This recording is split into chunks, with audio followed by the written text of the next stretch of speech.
Hey, everyone, and welcome to episode 250 of the Tick Bootcamp podcast. The title of today's interview is Generation Lyme, an interview with the core four: Brooke Stoddard, Haley DiBiase, Jesse Ruben, and Jennifer Hoffmann. My name is Richard Johannesson. And I'm Matt Zabatello. Folks, for our 250th episode, we wanted to bring you a special interview, and we think we nailed it with Generation Lyme. These folks understand that medical trauma and social isolation are two of the most painful and immune-disrupting elements of a Lyme disease journey. And they've come up with a solution to dealing with these very painful elements of a Lyme disease journey. They have meetups for folks who are in the throes of Lyme disease. They have meetups for folks who are supporting those who are in the throes of Lyme disease. This is a really special group of people engaging in a really special activity. And we're really excited to introduce to you the core four of Generation Lyme. Hey, Generation Lyme, and welcome to the Tick Bootcamp podcast. So it would be great if each one of you would say hi and say a little something about your background. Brooke, why don't we start with you? Sure. My name is Brooke Stoddard. I'm 38. I live in New York City. I work in finance, and I've had Lyme disease and babesiosis for about 12 years. Jesse? My name is Jesse Ruben. I'm 35. I live here in Brooklyn. I have been in remission from Lyme disease since about 2016, but had a pretty rough 3 years prior to that. Haley, how about you? How about you say hi to our folks? Hey, I am 30. I live in Manhattan, and I'm currently in grad school. I have had Lyme and many co-infections since I was about 2 years old. Jennifer? Hi, I'm Jennifer. I live in Manhattan as well. I am 37. I've never said that out loud before. I have had Lyme and co-infections for the majority of my life as well. And I work in Lyme nonprofit and other communication stuff. So, Brooke, why don't you start out by sharing with us how the four of you came together and what was your vision for Generation Lyme, your collective vision? Absolutely. I will attempt to do this concisely. But in 2017, Jesse and Haley and I were lucky enough to meet each other. We met Jennifer a little bit later in this story, but back in 2017, Jesse and Haley and I and a couple of other friends were introduced to each other through our parent nonprofit organization, which is Project Lyme. And the six of us at the time came together. We had all been affected by Lyme disease. We all had Lyme disease, and we all had a singular mission, which was to do something in the nonprofit space to help Lyme disease patients.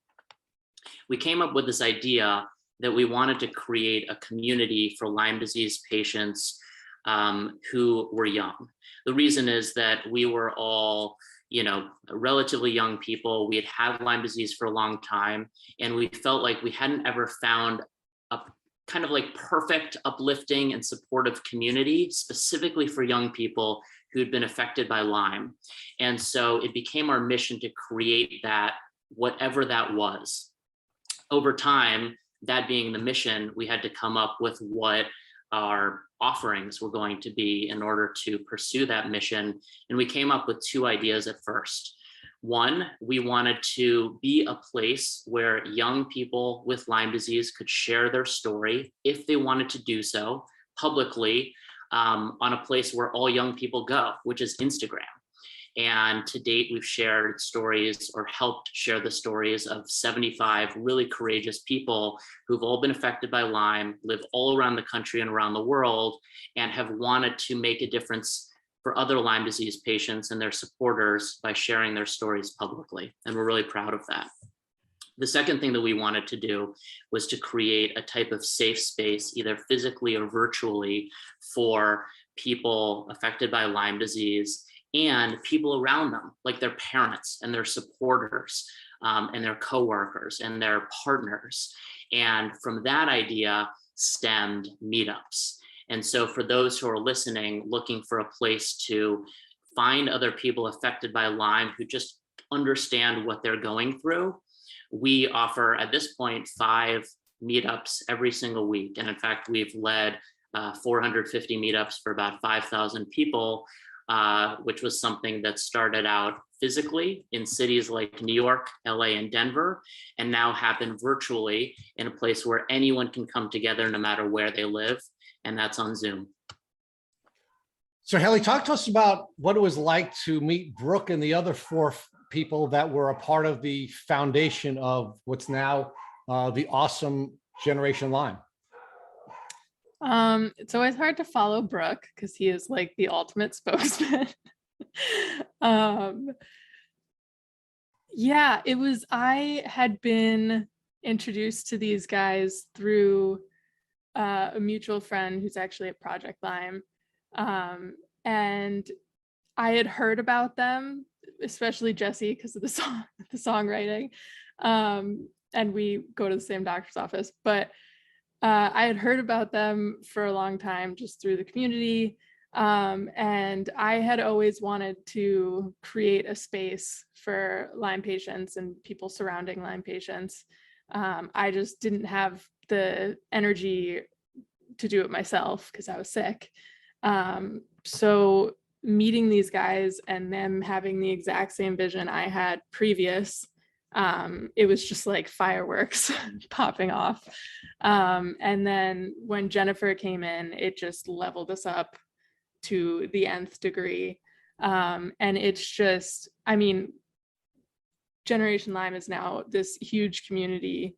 But in the beginning, when it was small, it was, even for me, I was at remission in the time. And it was still so healing for me to just be talking to 3 other people who have gone through not the same thing in the sense that everyone knows everyone's so different with Lyme, but we all understood each other. And it was the first time in 20 years that I had ever talked to someone who got it, you know? So it was really magical. And the 4 of us work so well together because we all have different kind of cases of Lyme, and we all have different views on community and everything else. And the way we come together is just, it's kind of a beautiful thing. And it's why everything's happened the way it's happened. So yeah, in the beginning, we were just like a few people who had no idea what they were doing. We just knew we wanted to do something to help people with Lyme immediately.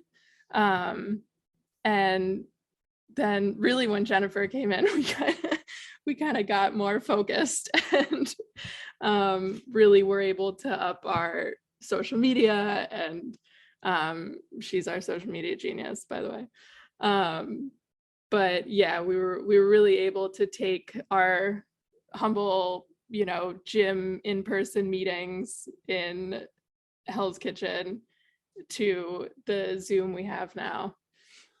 So Haley, you folks got together and sort of went on this journey of healing together, which you then wanted to build and spread out to the rest of the world. But you had to first develop this dynamic together, heal together, take steps forward with your healing before you thought you could bring that to the rest of the world. Then, of course, find Jennifer to help you do that.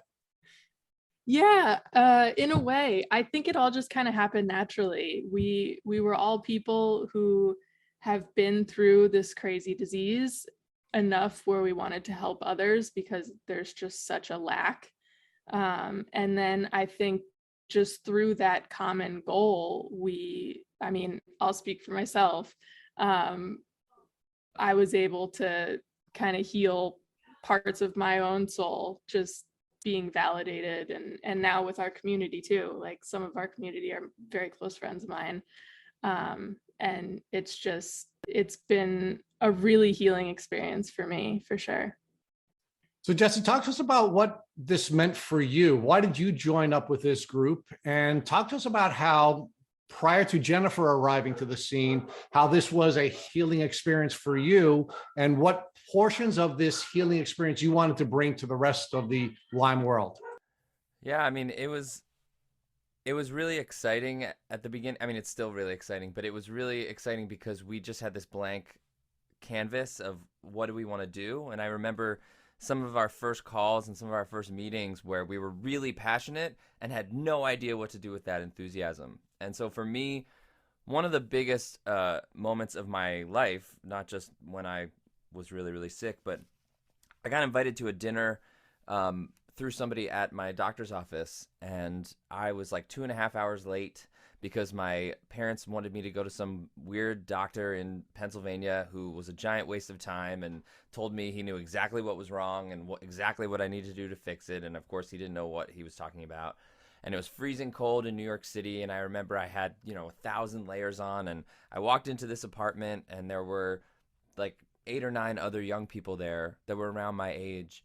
And I just remember saying, like, you guys all have Lyme? And they were like, uh-huh, come sit down. And that was like a huge turning point, just that moment. For me personally, and I think a lot of other people, the mental and emotional component was really, really difficult. The people not believing you was like just impossible to deal with. Like on top of being so sick and thinking you're going to die. And then all these people that are closest to you in the world are telling you that they don't believe you. At least that's what was happening to me, right? My parents, my sister, my girlfriend, now wife, her family, a lot of my friends, like people just thought I was going insane. My mom thought I was depressed. I was, whatever it was. And I really went from like, in that moment, I went from like, I don't want to be alive anymore to, I think I want to, I need to keep doing this, and I need to get through what's happening. So when we started Generation Lyme, I was really, really passionate about bringing people community. And so when we decided to do stories and meetups, it was really exciting. When Jennifer came on board, it was great because she was like, listen, I think what you guys are doing is great, but I'm going to make it better. And she's going to get embarrassed, but we were really passionate and we were really excited, and we had been doing cool things, but we were not a solid organization with logo and branding. And we were just kind of doing the first thing that came into our heads as opposed to planning long term. But for me, having a community and people knowing they're not alone, I'm sure all of us on this call all the time get connected with people that are sick. And 99% of the time, I just end up repeating, you're not crazy, to those people. And that's all they need to hear. So it was like, how can we bring a place where people can just get that they're not crazy and that what they're going through is normal? So Jennifer, it sounds to me like you were the epiphany moment, your arrival to this group of folks who are healing together and learning together and building something together. But if they wanted to take what they had and now offer it to a larger community of people, they needed to be organized and they needed to now take the next step. So talk to us about what you saw in these folks that caused you to want to work with them, and tell us what you believe your talents and skill sets allowed for this group of people to do that they weren't able to do before you arrived. Thank goodness this is an audio podcast, because people can't see the crazy faces I am making and trying to figure out how to answer this question. I'm very biased. I think anybody who meets Brooke, Jesse, and Haley would want to work with them because they are lovely, open, kind, generous, empathetic people. And that was the vibe I got. And I met them, let's say, reluctantly. I was diagnosed well after, or I guess around the time that Generation Lyme was founded. So I didn't know anything about Generation Lyme for a few years of its existence. And I made friends with someone in the Lyme community in New York, outside of Generation Lyme. And then eventually she told me about Generation Lyme back when there were still in-person meetups. And she invited me to join her at an in-person meetup. And when I was diagnosed, the first person that I spoke to who had Lyme disease told me not to go to a support group because they were all extremely depressing, and warned me of that in greater detail. And I had always been pretty private and for other reasons, had in my career and stuff prior to being openly sick, really concealed my illness. So I was in no way interested in going somewhere and chatting about this, even though I was also desperate to connect with people who understood me in any way. So it was just a really odd situation. So I let my friend convince me to go. I bribed myself with an iced coffee that I clung to. And I found that that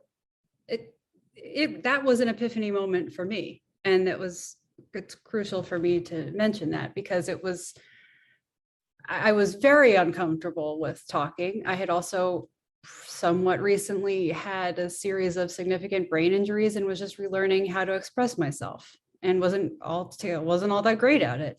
But I was really floored by how non-judgmental everybody was, and how open everybody was to the variety of experiences the entire group was having.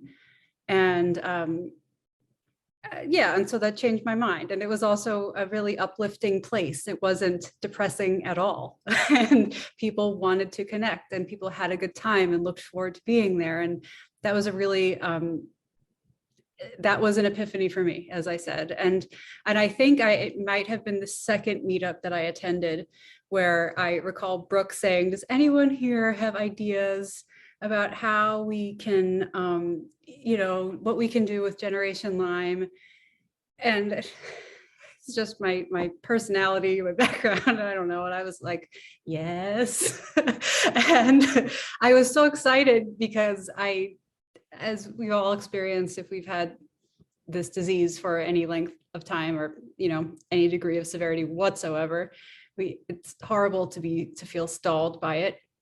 And I had been feeling very stalled by it, so I was really excited to have the opportunity to express any ideas I was having, or just like have ideas, and to have those welcomed. And then and I was also really happy that Brooke was like, great. And so we met for coffee, and I had a whole long list of ideas, and he was really nice. And I thought that it was just going to be that I was giving advice, here, enjoy. And then I think within a week, I was at Jesse's apartment with the whole group having brunch, and they were like, welcome to the board. You will be carrying out your advice, your ideas. And I thought, oh boy, because I wasn't in remission. I was,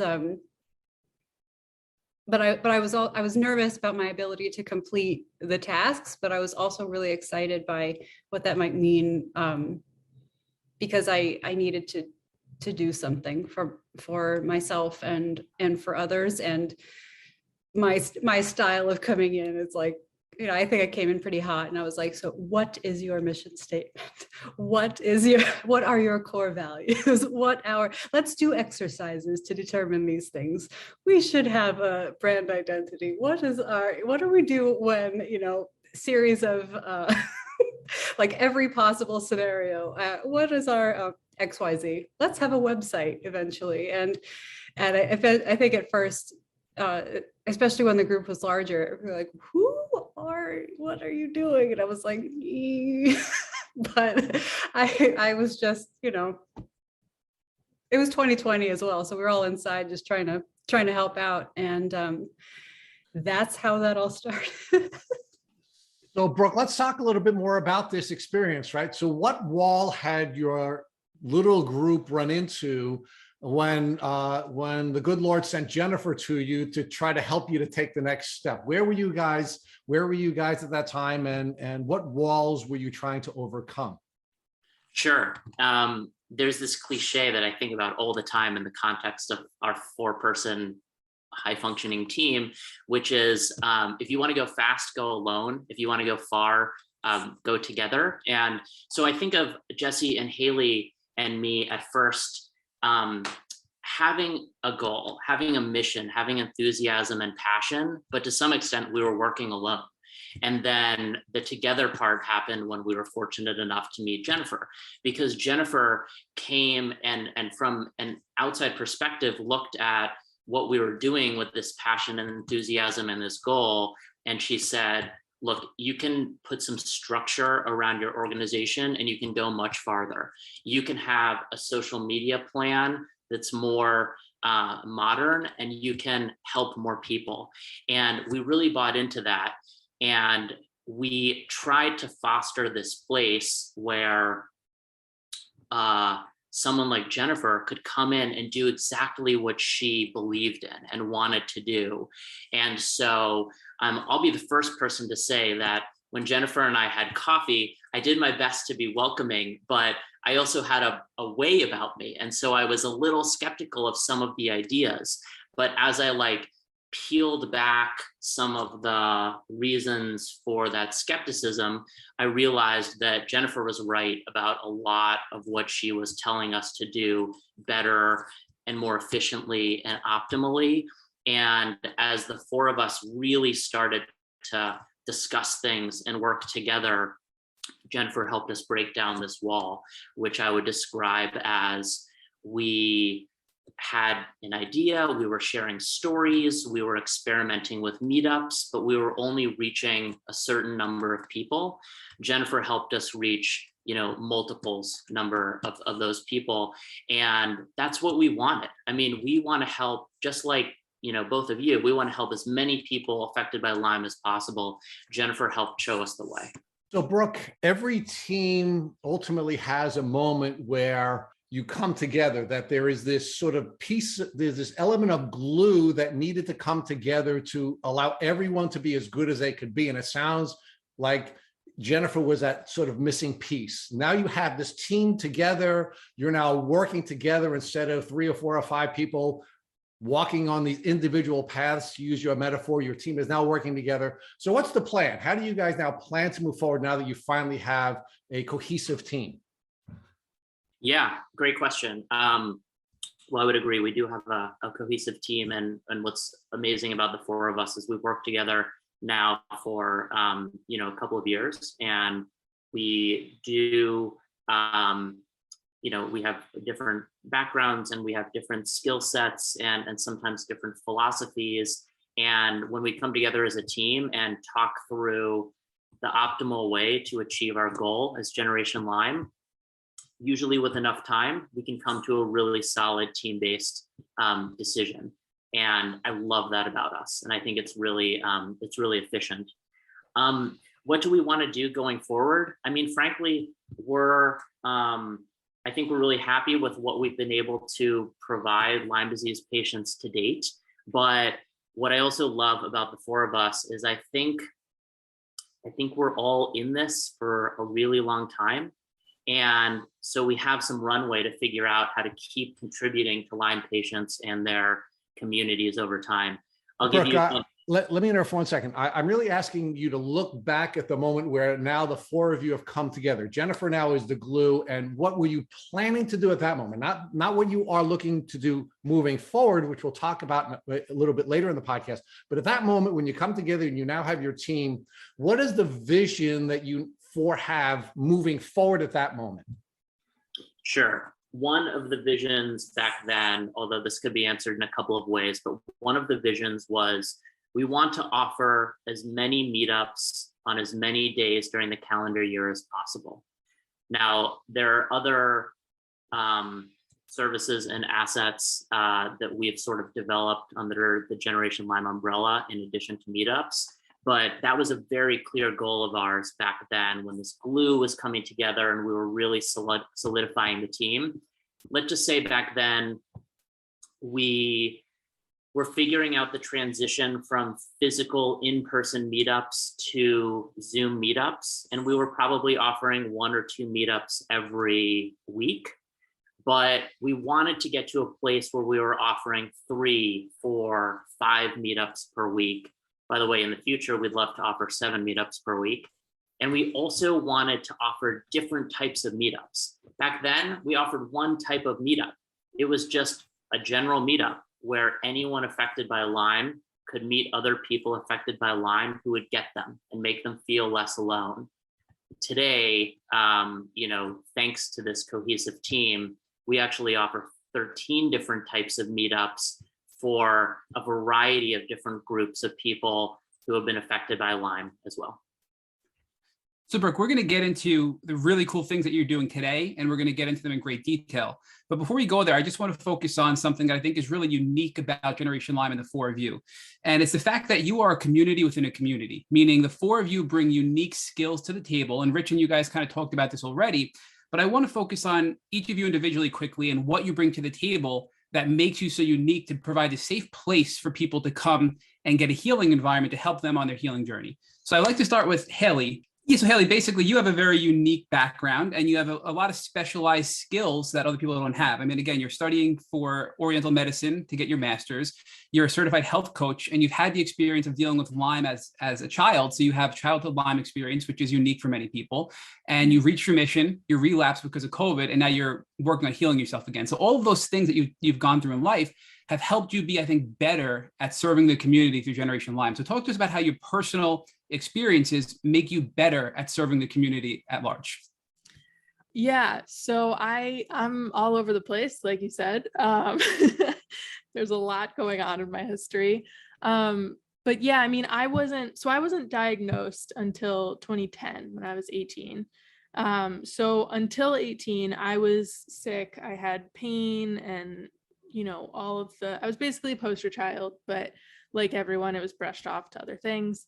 So I was sick my whole childhood but didn't know I was sick. So now I feel validated in my childhood, but it was tough not knowing. So I think that super long period of just not knowing I was sick and different and thinking that's how everyone is, really changed my level of empathy for others. When I finally figured out what was going on, I was like, oh, right. You shouldn't have to study for 10 hours for a stupid little quiz, and still get a C or something like that, or wear 3 braces, 2 knee braces and a back brace just to ski down a hill when you're 12. I thought that was just normal. So my empathy has definitely grown insane amounts and compared to how I would be without all this experience. And then, yeah, I used to have a business where I was a health coach and a yoga instructor. So that helps with how bodies work, and how the mental aspect goes into the physical aspect.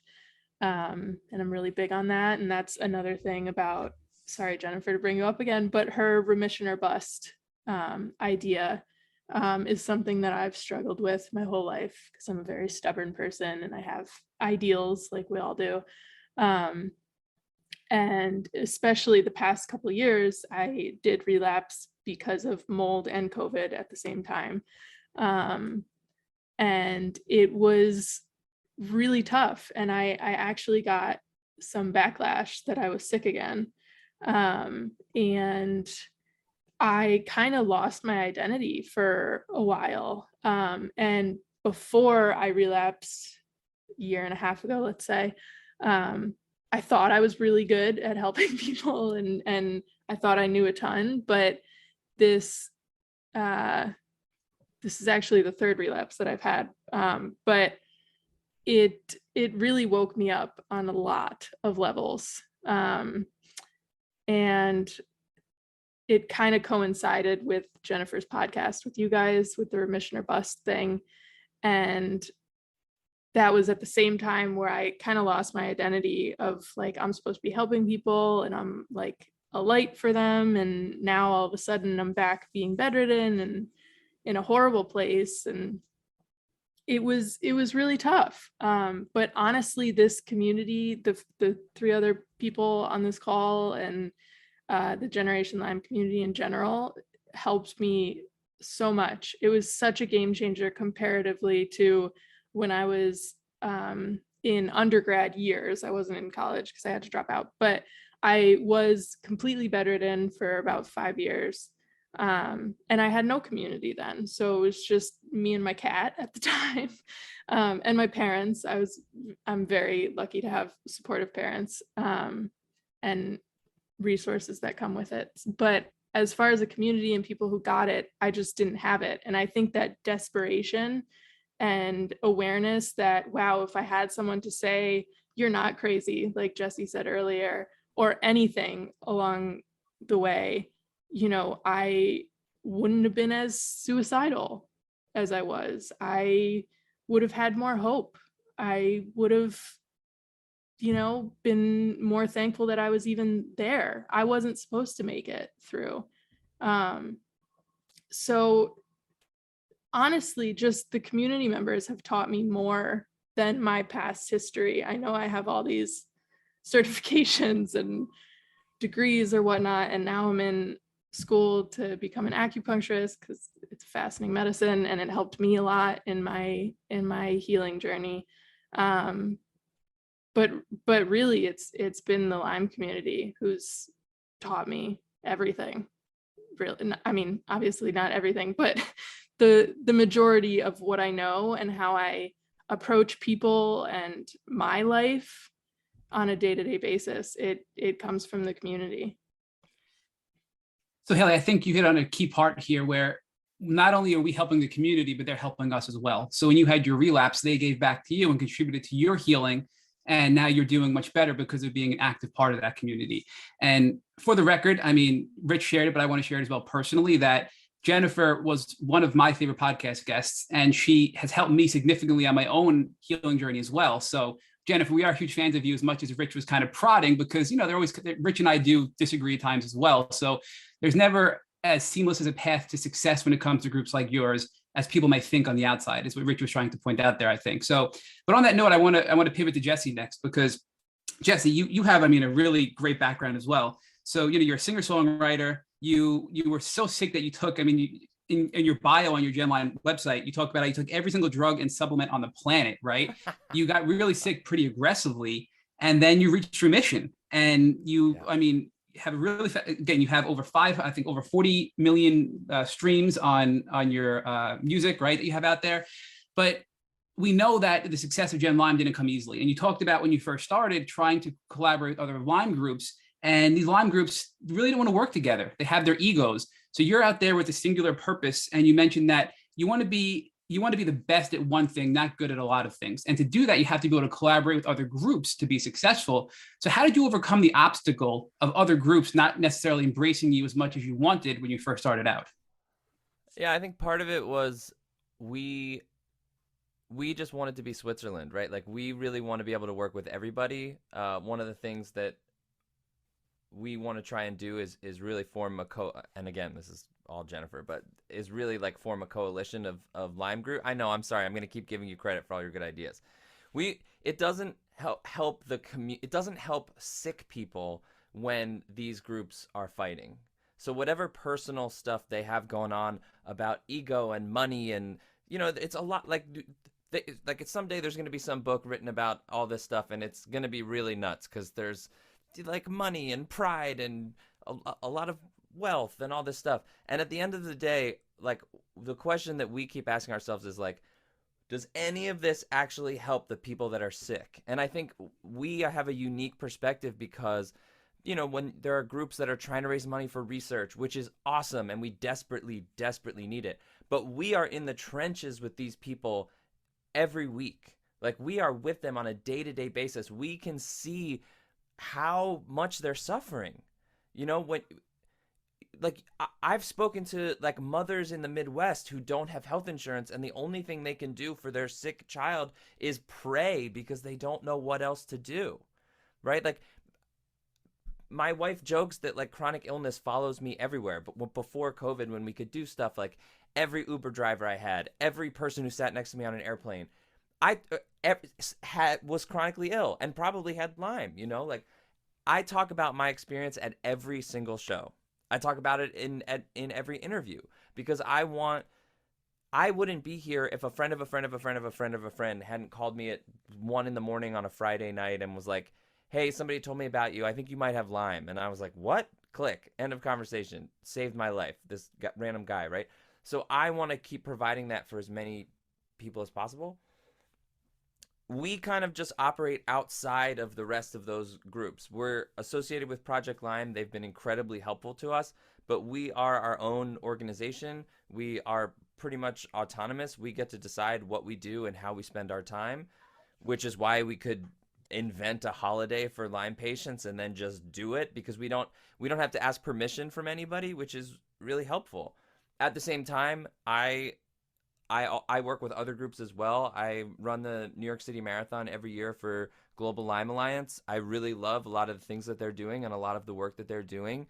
So I kind of have like a foot in both doors, but we aren't really a part of those things. Like to us, getting involved in like the drama and the politics of it, it's a giant energy suck. It's a giant time suck. And we are trying to help people right now.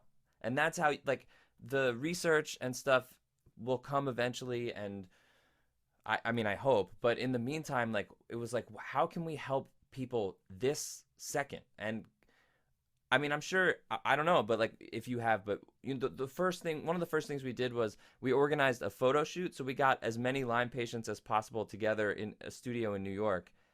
And we had a photographer come and take pictures of them. Being in a room full of Lyme disease patients is incredible, because I really feel like when I'm with other Lyme patients, like, these are my people. No matter socioeconomic background, part of the country, political views, religion, it doesn't matter, because we're all connected by this shared experience that other people just do not understand. And it can be so easy when you're not in that to realize, like, we just want to keep creating that as much as possible. So like we just try not to get involved in the rest of that stuff, because it doesn't help anybody, right? It just doesn't. And so and also, like, when we were thinking about our meetups, especially, it was like a lot of what we do is borrowed from the structure of AA, because AA is really successful. You can go to any city in the world and there's an AA meeting. And we don't want to reinvent the wheel. But like, when we started these meetups, my vision for these meetups and our vision for these meetups was, anywhere in the world you are, no matter what time it is, there is a meetup for you. So you can go and you can have support, because we know how important support is. Laying in bed and thinking you have an illness that no one else in the history of the human race has ever had, because 15 doctors have told you that you're fine and you feel like you're dying. I wouldn't wish that on my worst enemy. I mean, there's no way to describe how horrible that experience is. And we have met thousands and thousands and thousands of people whose stories are exactly the same. And sometimes they live 25 feet from each other and they don't even know. So we're trying to shine a light on all these people so they can be connected.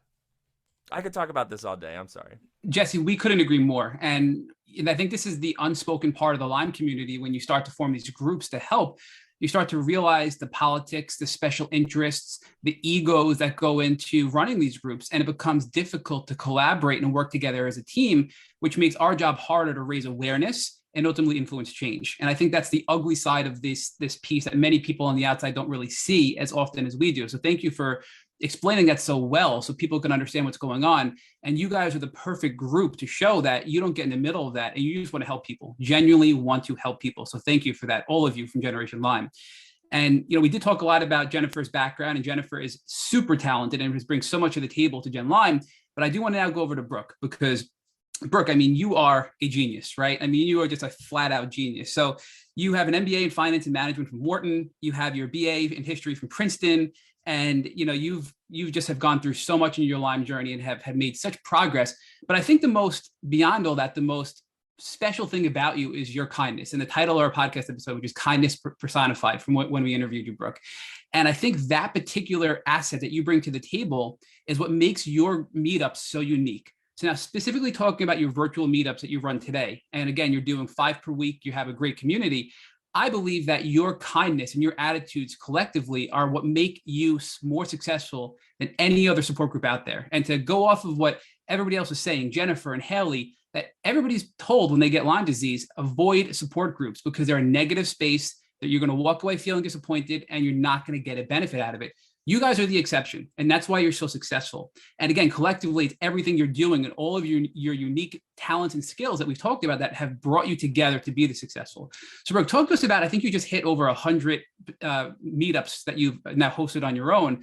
Now, talk to us about how your skills that you bring to the table, this no judgment, there's no criticism, and the safe place you've created has been such an overwhelming success because of your attributes you bring to the table. Sure. I really appreciate the question. Thank you for the kind words. I'd also note that Haley has hosted almost 70 meetups. Jesse hosted his 100th in the last week.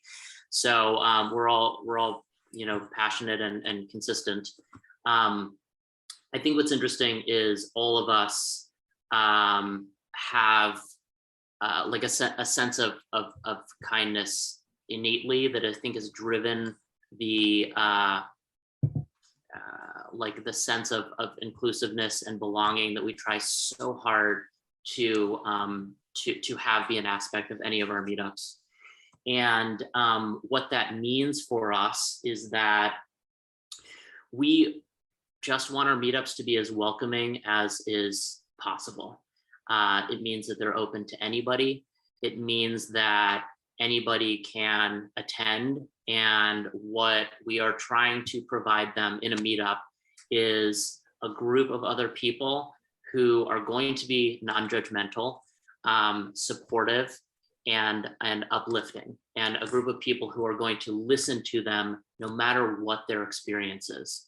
Jesse said this so well when he was just speaking.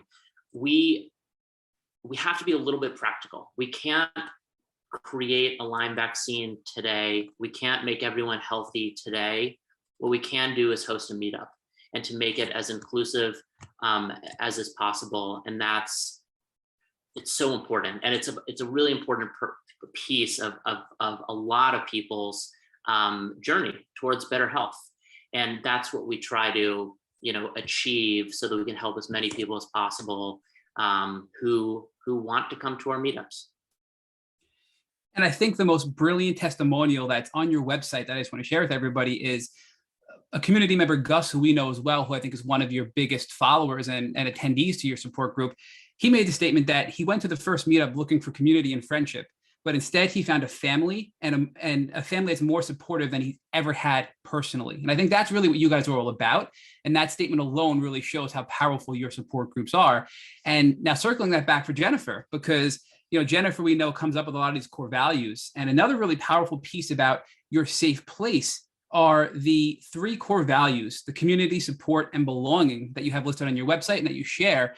And that's something I really want to dig a little bit deeper into with Jennifer, because why did you think of those 3 core values and how do they play a role into keeping your support groups such a safe and successful place? Thank you for that question.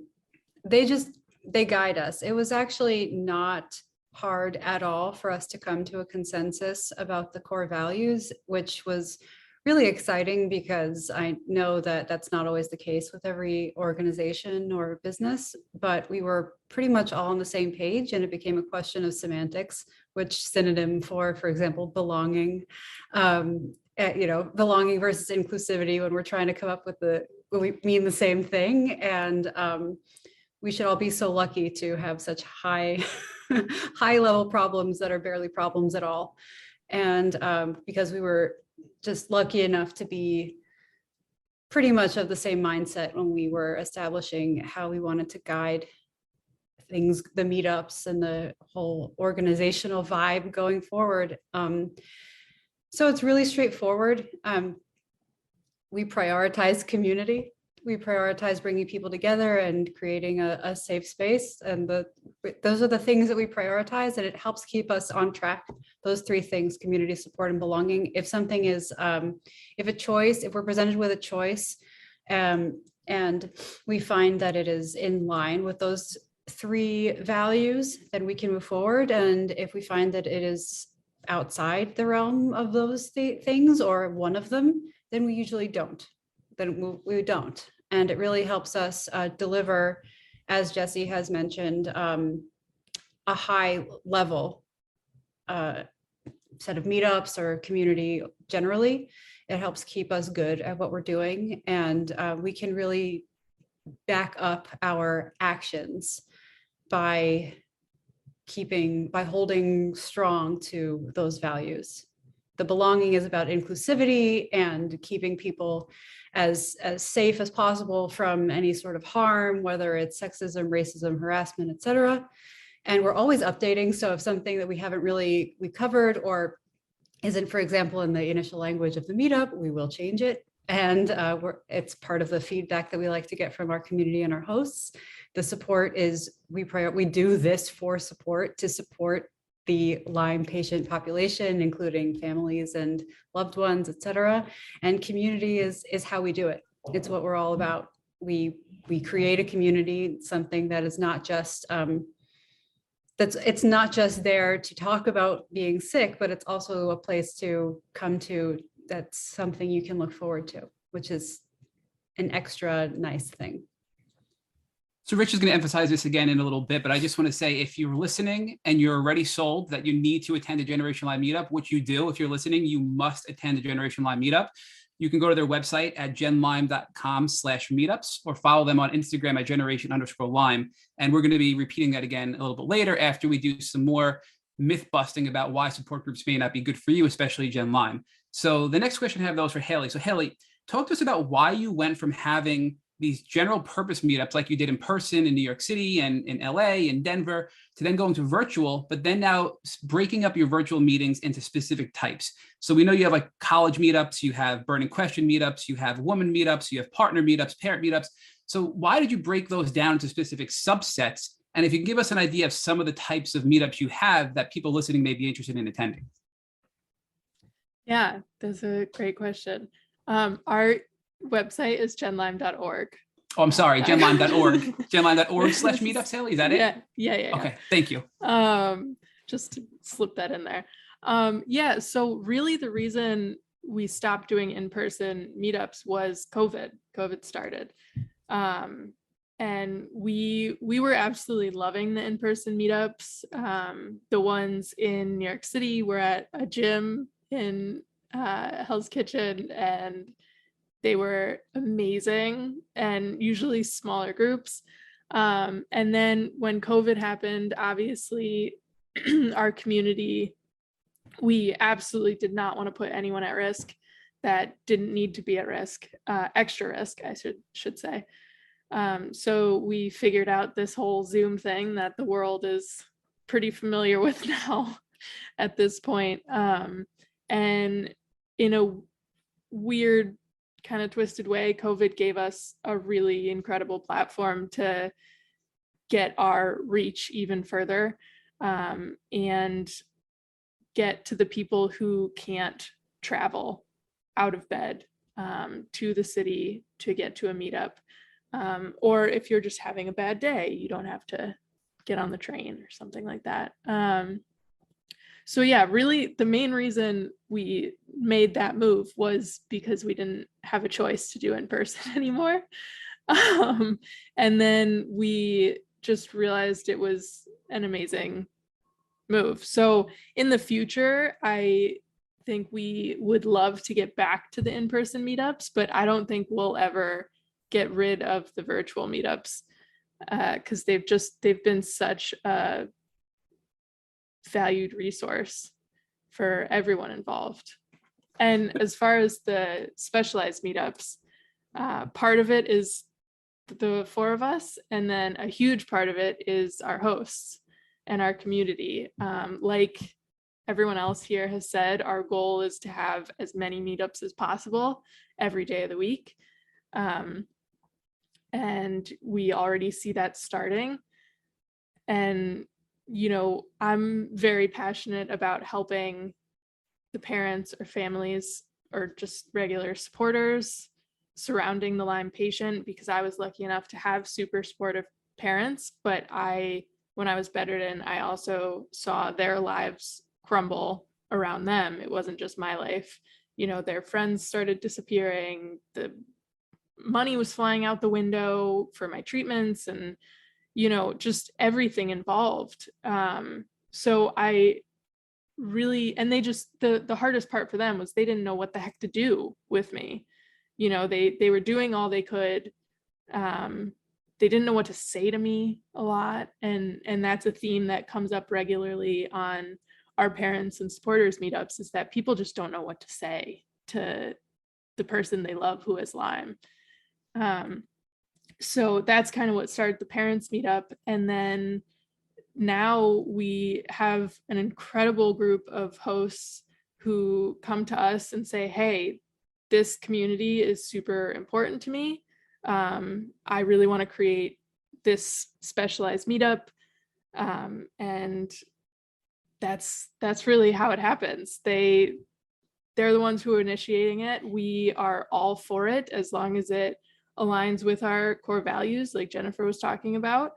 And like our most recent is the college meetup for college age people, which if I had when I was bedridden in undergrad would have been, you know, mind-blowingly incredible. I actually went to the first one last month and it was still incredible for me because I'm in grad school now. But even if I wasn't in grad school, and just hearing these people who are in the undergrad age group talk about their experiences, I even feel validated going back in history, even though I'm like, you know, 10 years older than them now.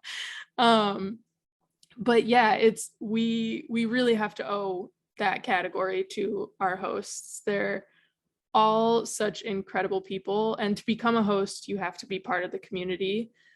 So they are very familiar with our core values, and they share our core values.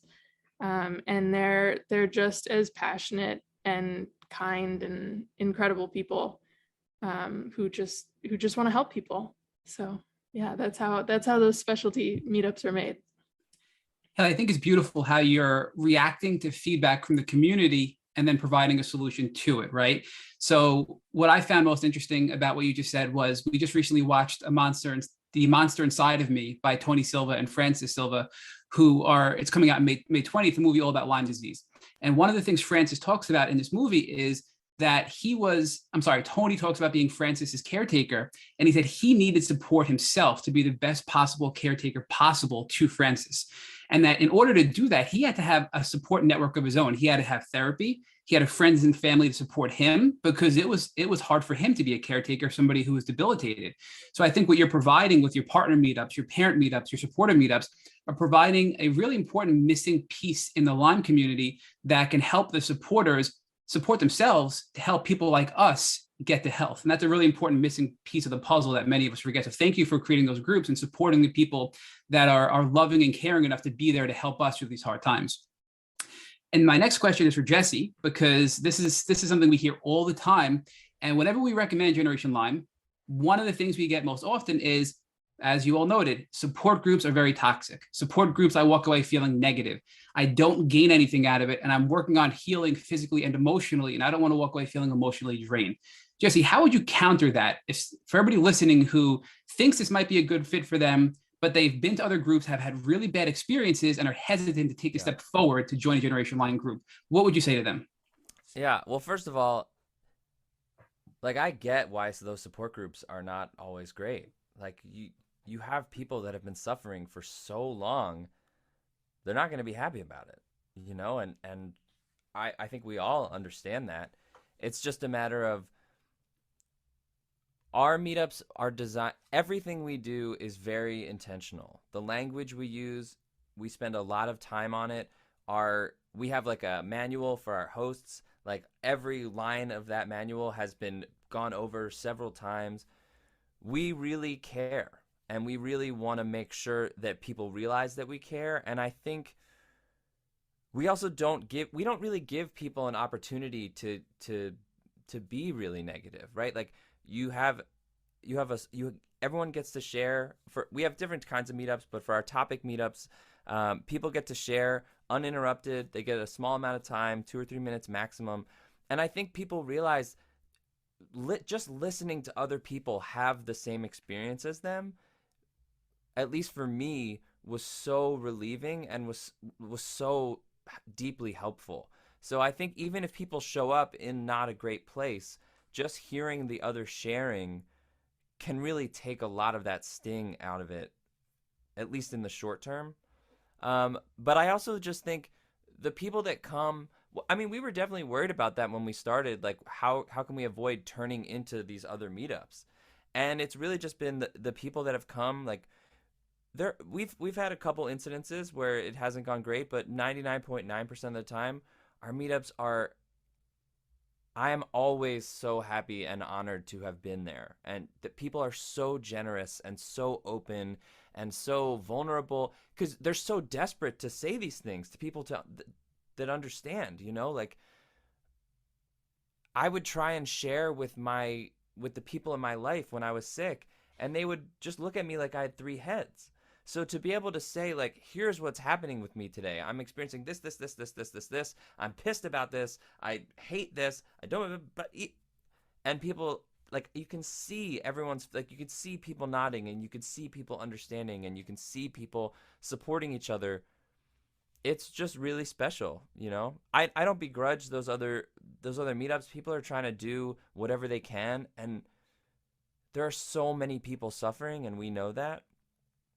So we really just, if you're listening to this and you're thinking like, I don't know, like, people are really private. Brooke didn't even want to share his story. That was like a thing that we had to deal with. Brooke was like really hesitant. I'm very different. Like, as soon as I got sick, I was telling everybody all the time. And I still, like, for a long time, I would introduce myself like, hi, I have Lyme disease. My name is Jesse. Right. So, like, I've been very open about it. And so a lot of people are really private with their health, or they're ashamed or they're embarrassed. And there's so much ableism happening in the world that people don't even realize. And the way that we treat chronically ill people is a disgrace. It's just an absolute disgrace. We blame people for their own sickness. We blame them for being sick for too long. Air quotes, too long. We blame them for not getting. I remember my mom used to call me and say, well, aren't you just a little better by now? And it's like, I don't have time to explain how unhelpful of a question that is. You know what I mean? So, like, where can people go where they don't have to deal with any of that? You can go to a Generation Lyme meetup. No one will question any of the things that you're dealing with, right? Like, it's just not going to happen. It doesn't happen because there's so much overlap in people's stories, right? Like, when I was seeing all those doctors and being told that nothing was wrong with me, I thought I was going insane. Like, how could I have this illness that no one knows what it is? There's all these smart people telling me that there's nothing wrong with me. What is going on here? And then you come to find out that there's like hundreds and hundreds of thousands of people who have all had the same experience, probably all of us included, right?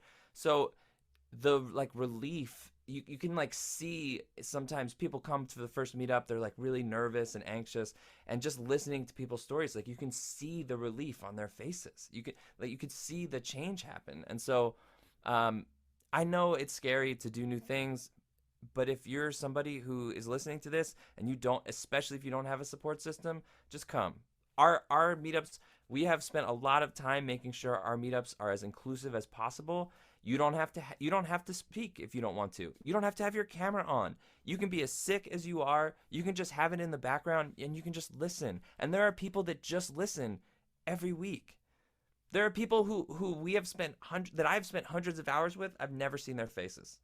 I've only heard their voices, right? So, like, and that was another thing. That was another thing we were dealing with in-person meetups is like we're asking really sick people to, like, travel. Like, which is horrible, it was terrible for them, but we knew the value of connectedness. So luckily, yeah, I mean, COVID helped because it made Zoom like a thing immediately we didn't have to deal with that. Also, I just want to say real quick, when you're watching The Monsters Inside of Me, you should pay special attention to the song playing over the credits. I'm just saying. But yeah, so for us, and we get that all the time. Like, people are like, I've been following you guys for years, but I just now am starting.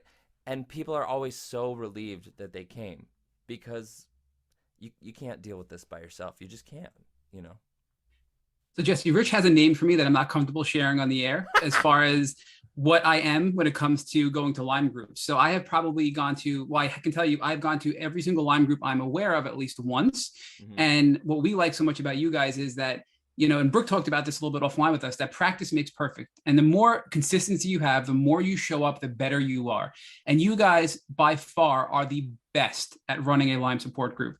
So if anybody's listening and they have doubt and they want to try a support group, your support group is the one to start with, because you guys have perfected the skill of running an effective and helpful support group for Lyme patients. So thank you for that, for constantly showing up and being dedicated and always showing up week after week after week to help the Lyme community. So following up though with Brooke, I do want to ask, because some people still may think, you know what, I attend a Lyme support group with you guys, but I want to do more. What else can I do to help? I'm still sick. And I know you guys do a lot of cool things, like where you let patients come and share their stories, and you'll share a photo of them with their story. And there are other things, other ways patients can participate and contribute to help raise awareness to the community. So Brooke, can you talk to us a little bit about the things that people can do beyond attending a support group to help and contribute to the Generation Lyme community? Sure. There are many things that anyone listening could do in addition to attending a meetup, and one of those is to reach out with ideas. This is what Jennifer did several years ago, and it's what Haley talked a little bit about. But for those who are affected by Lyme and want to get more involved in the Lyme disease space, potentially through Generation Lyme, send us an email, info@genlyme.org, or send us a DM on our Instagram account. And we read every email, we see every DM, and we are more than happy to communicate with people who have ideas about things that we could do better, and also ways that we could help more people. And so again, what I love about the four of us is we're pretty on top of those of those methods of communication, and we're always going to do our best to think about great ideas and to move some of them forward if we can. So now I want to ask about Gen Lyme Day, because I know this was the brilliant idea of Jennifer. And Jennifer, I was an attendee of the entire day, and it was just an amazing experience to be a part of that and share that with you guys. So thank you for your Gen Lyme Day that you did this past summer. And the first question I have is, are you going to do it again? Oh yeah. So I'm so glad you were there and that you liked it. So Jennifer, talk to us though, for those that didn't attend or saw about it but didn't really fully understand what it is. I mean, simply put, it's a new holiday you guys created just for Lyme patients. And it was such a great experience and an uplifting experience that left me on a high all week, frankly, after that, because it was so well done, especially with the performance by you and Jesse afterwards. I mean, we were just blown away by how talented you and Jesse are and that beautiful presentation you guys put on for us. So thank you for that as well. Don't include me. No, you deserve it, Jesse. You both were brilliant and No. super talented. So I don't want to hear it. You guys are great. You're amazing, Jesse. But Jennifer, talk to us about what exactly Gen Lyme Day is and how you made it so successful, because frankly, it was amazing. And I mean, the feedback you received and feedback we received just from posting a little story about it was overwhelming. So talk to us about what went into it, what it is, and how it was so successful.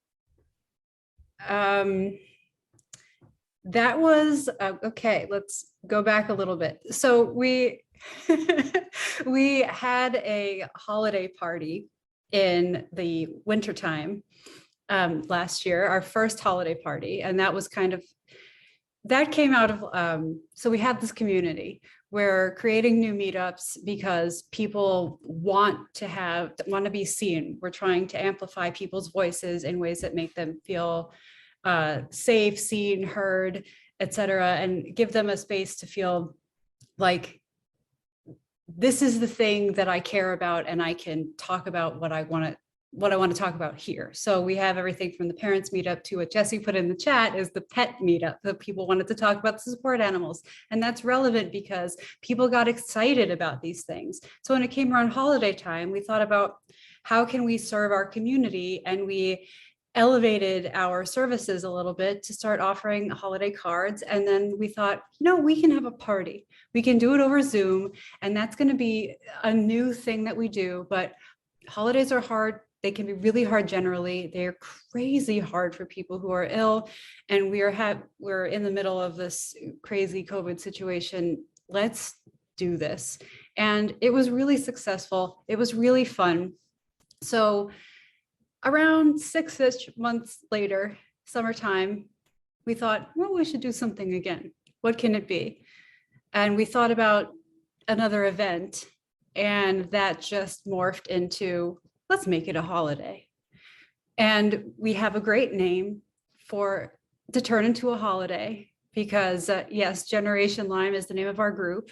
But if we're creating a day, as it was to, or as I should say, as it is, to honor the people of the Lyme community, so everyone, we can expand that to be Generation Lyme Day, meaning everyone who is dealing with Lyme disease right now in this current generation, every single person, patients, supporters, etc.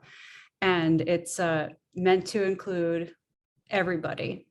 So the day was meant to be positive, not just an awareness day, but really a day for us and anybody who wants to be, feels like they're a part of us, the Lyme community, or whether they feel like it or not, they kind of are. So what we did was we had a full day of accessible online activities that everybody could be a part of for free from home. And again, we expanded our offerings. Normally, we don't do anything educational or instructional. We just create a space where people can come and share their experiences. But that day, we did a variety of activities that people could enjoy. So everything from pre-recorded talks with community members about perspective, nutrition with a little cooking show, emotional freedom technique, the tapping that Haley did with another guest. So we had some special guests, we had some professionals, we had community members. We did talks about how it's okay to not be okay. We had Brooke did a Q&A with our community. We had a live recorded podcast. We actually met in person for all of this. We posted an article ahead of time. We had plenty of pre-recorded stuff. We had an advocacy Q&A with Ali Moresco, and then a regular Saturday meetup, because I don't think this has been mentioned yet in this podcast, but we have never canceled a meetup, and that's something that we prioritize very heavily. So it was a Saturday, we held our Saturday meetup, and it was, I think, our largest meetup attendance to date. And then we culminated that day in a Jesse Ruben concert, and I got to sing with him at the end. It was really, really fun.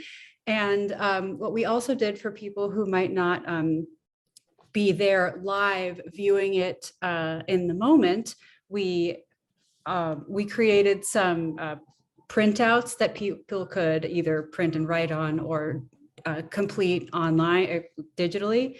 And so they could share, like, on this day, here's what I'm doing, here's how I feel. And the idea is you don't have to feel, there's no pressure to feel good.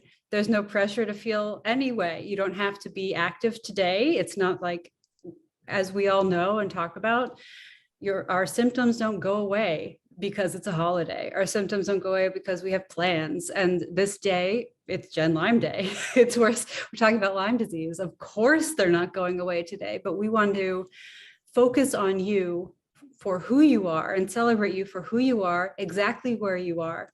And so we had a variety of really powerful contributions from community members all over the place, talking about their hopes, their not so great feelings, their great feelings, and everything in between. And we also put everything that we recorded on our website, genlyme.org, and on YouTube and on Instagram, so that everything would be accessible after the fact. So there's no FOMO. You don't miss anything. There is FOMO though, because there's something about being there live, Jennifer. So if people are able to, they need to show up live when you do the second one. So we're highly encouraging that live experience. Yeah. Is something different than the pre-recorded. Granted, watching your performance and everything is great to watch after the fact, but there's something special about being there live, I feel. So that's my personal opinion. Well, thank you. It's just, we talk to so many, there's thousands of thousands and thousands of people in the Lyme community and in our community at the Generation Lyme. And so we know not everybody is available. Not everybody is available all day. We wanted to, and it was really cool to get to include people who have not really had the spotlight on them at Generation Lyme yet. And that was something we got to do that day. And so it was just so exciting. So we didn't want anybody to feel like, if you can't drop everything and be here all day, it's still your holiday. Basically, every single thing we did was designed to be like, this is your holiday. And if you can't do things at this level or in this moment, it's still your holiday. If you don't feel great and you think this sucks, hey, we still celebrate, everything in between. So I'm going to embarrass Rich a little bit here, because when just for the listeners, we created a post of your beautiful performance and we shared it with our community. And Rich had to have played it at least dozens of times, probably hundreds of times. So throughout that week, and Rich and I speak daily as well. And I can't tell you, every time I'd speak to him, he'd have it on in the background and we'd be speaking, and I'd hear you and Jesse performing in the background. He's like, I just can't stop listening to this. They're so talented. So people need to go listen, if they haven't already, listen to your performance and how well you guys ran that day. And then the concert at the end was just brilliant. But you also talked about, Jennifer, that you did a live Generation Lyme podcast as well. So I know now you're into the podcasting world too. And one of the first ones that I listened to was with Jesse and Haley. So I want to ask Haley the next question, because when I listened to that interview with you and Jesse, I mean, wow, that was powerful. I mean, I can't tell you the emotional roller coaster I went on with you. I mean, I was crying, I was smiling, I was crying, I was smiling, just the wheel of emotions I was going through from that podcast. It was just so well done. So Haley, talk to us about the podcast that you guys have created at Gen Lyme and how it's been helpful for you personally and also the community. Oh boy. Really, Jesse is the genius behind the podcast. He's just incredible at interviewing, and really we started it to try and put a face to the organization. We were getting feedback early on that people were intimidated or felt like this was a closed group or anything of the sort.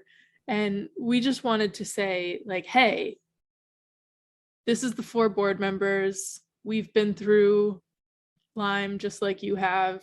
We created the space because we care. And basically everything we've been talking about on this podcast. So really it simply started to put a face to the name, or 4 faces, really. And yeah, Jesse might be more qualified to talk about this than I am. But it's definitely been a cool way to express ourselves and do more things and reach the community in different ways and reach more community than we get on our Zoom account. But yeah, the podcast that I did with Jesse was very intense experience for me. It was the first time I had fully told my story out loud, say. I'm pretty open about what I've been through, but I've never just put it out on paper. So yeah, and we learned a lot about each other too that day. So my final question before Rich picks up, and I know this is going on for quite a while, but I have one final question for Jesse, because I think this is something we don't talk about enough. And Jesse, you had said earlier that the mental and emotional component was the hardest for you with Lyme disease because nobody believed you. And that was really a struggle. And I think those of us that are willing to be open and vulnerable will share that. But even if we're not, people that are listening, I think probably every single one of us can relate to that emotional component and the feeling of doubt and the feeling of rejection, because it is such a controversial illness, chronic Lyme disease. So if you could just speak to that, Jesse, a little bit, how you managed to overcome that hurdle and what advice you would give to people listening to hang in there, and that the emotions will get better and they can get better, to not give up when they're feeling at their worst. Yeah, I mean, I could talk about this all day. I was fortunate enough to be in remission in 2016, and then it was a several-year process of being able to leave the house without being a mess. Like I didn't touch a lawn for 5 years of my life. Walking through the city, like walking past Central Park and seeing a bunch of people sitting on blankets in Central Park used to give me so much anxiety, right? Like I'd want to just run over to them and scream like, "What are you doing? Run!" Like if you knew how nonchalant you were being with your own health, and for me, I think that comes up when we're dealing with COVID stuff too. I think there are people and I would have been like this too. Before I got sick, I was just like a healthy person. I never thought that anything like this would ever happen to me. And don't get me wrong, I was really sick too. But emotionally, it took a toll. I think all of the board members, at least, there's some level of PTSD going through something like this, just because your body is like fighting so hard just to get back to normal. And I just remember years later, like probably 4 years after I wasn't getting treatment anymore, and I called my mother, because Lyme has impacted my relationship with all of the members of my family. My relationship with them now is different than before I got sick. And I just remember calling my mom and saying, like, I was a good kid. I never got in trouble. I didn't drink or do drugs. Like I was a straight A student. Like I was a good kid, and my relationship with my parents was pretty great. And I called my mother and I was like, I just have to know, like, why would I lie about this? Like, why I've never lied about anything. I never ever, like, we've always had a great relationship. Why would you think that I was just all of a sudden because if you're going to make something up, why would you make up having an illness no one even believes is real? Like, why would you even do that? No one would ever choose to do that. So it was like, and her answer after a long time was that she just literally couldn't handle the reality of what was happening to me, where it was like so upsetting to her that it was easier to just kind of ignore it. I got my dad will never listen to this because he asked me recently, like, what is Generation Lyme? And I was like, okay, never mind.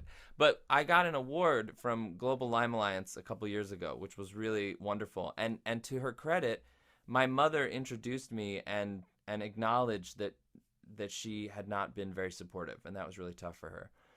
But I was sitting there with my dad at this gala. Actually, Jennifer was there. That was kind of how we met. But I was sitting there at this gala, and they played a movie of like these young kids with Lyme disease, and there was a girl in a wheelchair, and my father is sitting next to me watching this movie and looking at the screen like, wow, that's awful. Wow. And he turned to me and he was like, I had no idea it could be so bad. And I was like, why do you think we're here? What do you think happened to me? Like, I wasn't in a wheelchair, but I was at the doctor between 3 and 5 times a week. I stopped performing for 3 years. Like I had it was tough. And part of me just started laughing, but like there are so many people, even those that are fortunate enough to have a great support system, to have parents and friends that really get it, which I had. Like I had people in my life that believe me. But unless you understand what is happening, it's different to have someone go, oh man, that really sucks, than to have someone look at you and say, I get it because I have been having that too. And I think that's really special and really powerful. And so the mental, the emotional aspect of it is like, you're not going to be able to get through it by yourself. Like, there was a lot of therapy involved for me. There was medication that was involved, stuff that I really resisted for a long time. I was really angry. I would wake up angry and I would go to bed angry. When I was really sick, I would wake up angry. And even when I got better, I was angry because of what happened to me and how not fair I felt that was. I still get pissed about it. All I want to do is like yell at Congress members to give us all this money. What are you talking about? This is a horrible problem. Why do I know this and you don't? I can get super fiery about this real fast. So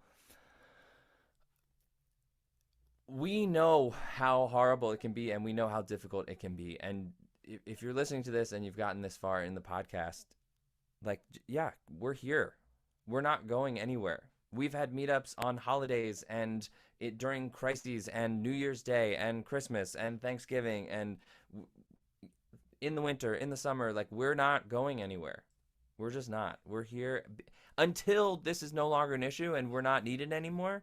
We're here, and I'm in for the long haul, and I know these guys are too. So we understand your suffering, and we understand how hard it can be, and I don't think you can put a price on that. And yeah. So, Brooke, I actually pray for the day when there is no Gen Lyme and there is no Tick Boot Camp, and there's no need for any of us to have these kinds of conversations. But until that day comes, we have to look at, I think, both the micro and the macro level of transformation. And one of the things that's been really cool about being Matt's co-host on this podcast is not only have I watched 250 people share their healing journeys with us, I've also watched Matt heal. And it's been a really, really powerful experience for me to watch someone who was bedbound shortly before we re-engaged our relationship, somebody who couldn't even articulate to me what had happened to him sitting in a chair across from me when we first started to work together professionally, to being the guy who is now hasn't missed a podcast in forever and is constantly making improvements in his health. And that's all happened because of the contributions that he's made. And I've watched his transformation. And it's really been a beautiful experience for me personally. So, Brooke, first talk to us about how working with Gen Lyme and being a part of the creation of Gen Lyme has been transformational for you personally. Sure. I think the story I like to tell is, by the time that I met, Jesse and Haley, and then eventually Jennifer, and we were really thinking about what Generation Lyme would become, I'd had Lyme disease and babesiosis for roughly 7 years.